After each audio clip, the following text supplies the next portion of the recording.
बस दाल चावल खाने के बाद कुछ मीठा मिल जाए तो।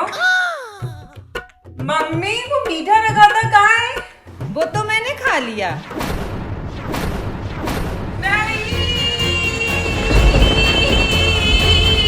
क्रेविंग तो आपको भी जरूर हो रही होगी और मुझे कमेंट्स करके बताएं कि किस मिठाई की क्रेविंग आपको सबसे ज्यादा हो रही है, क्योंकि इस वीडियो में मैं बनाने जा रही हूँ 3 मिठाइयों की रेसिपी जो आपको इस वीडियो को लाइक करने पे मजबूर कर देगी और कुक विद निशा को सब्सक्राइब तो आप कर ही देंगे। तो पहली मिठाई है घर की पनीर से बने हुए रसगुल्ले।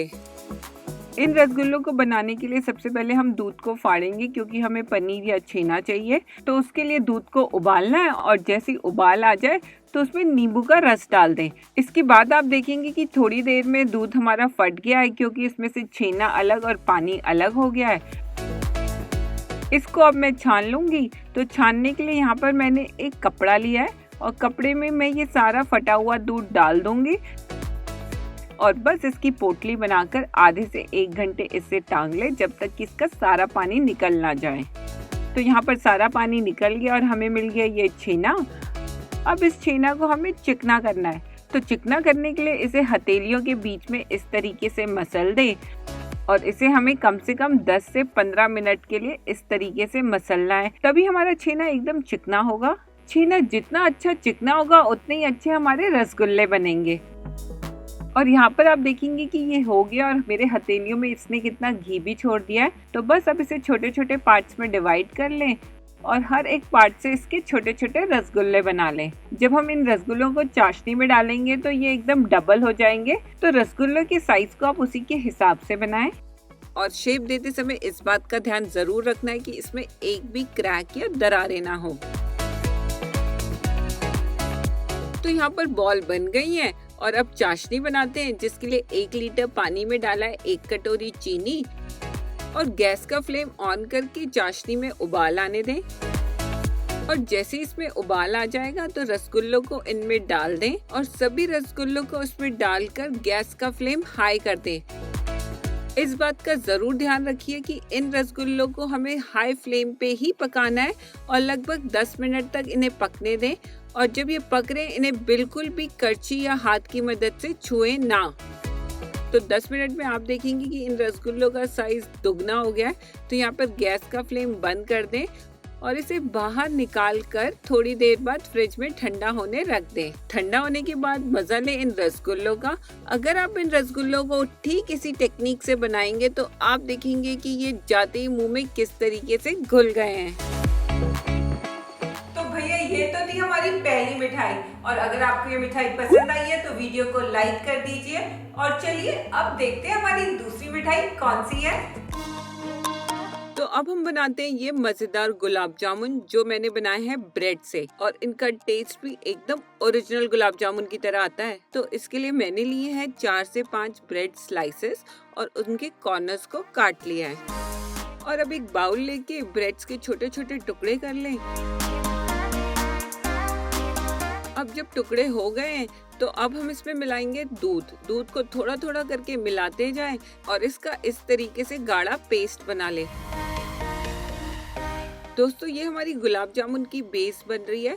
तो जैसे आटे की कंसिस्टेंसी होती है, हमें बिल्कुल उस तरीके का इसकी कंसिस्टेंसी रखनी है और बस इसे 5 से 10 मिनट फूलने के लिए छोड़ दें। तो 10 मिनट बाद आप देखेंगे कि ये फूल गया है। तो बस अब इससे गुलाब जामुन तैयार करेंगे, जिसके लिए आप थोड़ा थोड़ा इसे लोई को लेते रहें और इसे इस तरीके से चपटा करते हुए इसमें थोड़े से मैंने ड्राई फ्रूट्स भर दिए हैं, जिससे इनका टेस्ट और अच्छा हो जाएगा। और बस इसी तरीके से सारे गुलाब जामुन को हम एक एक करके रेडी कर लेंगे। तो सभी बॉल्स बन गई हैं। अब हम इन्हें फ्राई करेंगे। तो फ्राई करने के लिए आप घी या तेल को गरम कर लें और जैसे ही तेल हल्का सा गरम हो जाए तो गैस का फ्लेम मीडियम करके गुलाब जामुनों को एक एक करके सेक लें। इन गुलाब जामुन को मीडियम फ्लेम में ही सेकें और इन्हें बिल्कुल भी छुए ना, ताकि ये अंदर तक अच्छे से सिक जाए। और जैसे ही ये थोड़े से ब्राउन सिकने लगे तो चम्मच की मदद से इस तरीके से तेल को हिलाते हुए इन गुलाब जामुनों को फ्राई करें। तो यहाँ पर ये सिक गए तो इन्हें बाहर निकाल दें और इसी तरीके से बाकी सारे गुलाब जामुनों को भी सेक लें। और यहाँ पर मैंने चाशनी को इलायची पाउडर डाल के पहले से ही तैयार कर लिया है। तो बस गुलाब जामुनों को इनमें डाल दें और एक उबाल आने दें ताकि चाशनी अच्छे से गुलाब जामुन के अंदर चली जाए। तो दोस्तों, आया ना मुंह में पानी इन मजेदार गुलाब जामुनों को देख के। मेरे कहने पे एक बार ये ब्रेड के गुलाब जामुन जरूर ट्राई कीजिए और आप भी देखेंगे कि कितनी आसानी से ये बन जाते हैं और इनका टेस्ट भी एकदम मजेदार आता है। दोस्तों, अब ये बनाएंगे बेसन के लड्डू। इन लड्डुओं को घर में बनाना बहुत ही आसान है। इसके लिए लेंगे हम एक कढ़ाई और उसमें डालेंगे 1 कटोरी बेसन। इस बेसन को अब हमें लगातार चलाते हुए भूनना है। दोस्तों, जब आप बेसन को भून रहे हो तो कोशिश करें हैवी बॉटम की कढ़ाई लें, इससे बेसन जल्दी जलेगा नहीं। दूसरी टिप बेसन के लड्डू बनाने के लिए ये है कि आप इसका फ्लेम लो मीडियम ही रखें और लो मीडियम फ्लेम में लगभग 7 मिनट में आप देखेंगे कि बेसन ने हल्का सा रंग बदल लिया है। तो अब हम इसमें डालेंगे 3 बड़े चम्मच घी के। यहाँ पर देसी घी से ही बेसन के लड्डू बनाएं, इससे इसका स्वाद बहुत अच्छा आता है। जैसे कि मैंने पहले बताया था, आपको इसे लगातार ही चलाते रहना है और लगातार चलाने से हमारे हाथ दुखेंगे जरूर, लेकिन दोस्तों अपने हाथ के जब आप बेसन के लड्डू खाएंगे ना तो ये सारा दर्द भूल जाएंगे। तो बस लगातार 7 मिनट चलाते हुए आप देखेंगे कि बेसन ने घी छोड़ दिया है। तो यहाँ पर हम फ्लेवर के लिए डालेंगे इलायची और जायफल, जो कि ऑप्शनल है, आप चाहे तो इसे स्किप भी कर सकते हैं। अब गैस का फ्लेम बंद कर दें और कढ़ाई को बर्नर से हटा दें और इसे ठंडा होने रख दें। बेसन हल्का सा ठंडा हो जाए तो इसे एक बारी मिला लें और अब इसमें 1 या आधा कटोरी बूरा चीनी डाल दें। चीनी को आप अपने स्वाद के अनुसार कम या ज्यादा भी डाल सकते हैं। तो बस अब यहाँ पे चीनी बेसन में अच्छे से मिल गई है और बेसन भी हमारा थोड़ा ठंडा हो गया है। तो हाथों की मदद से इसे एक बारी और अच्छे से मसल लें ताकि चीनी और बेसन अच्छे से मिल जाए। और बस अब इनसे लड्डू तैयार कर लें। लड्डुओं को शेप देने के लिए आप इस तरीके से अपने हथेलियों के बीच में इसे घुमाएं और यहाँ आप देख सकते हैं कि बढ़िया लड्डू बनके तैयार हो गए हैं।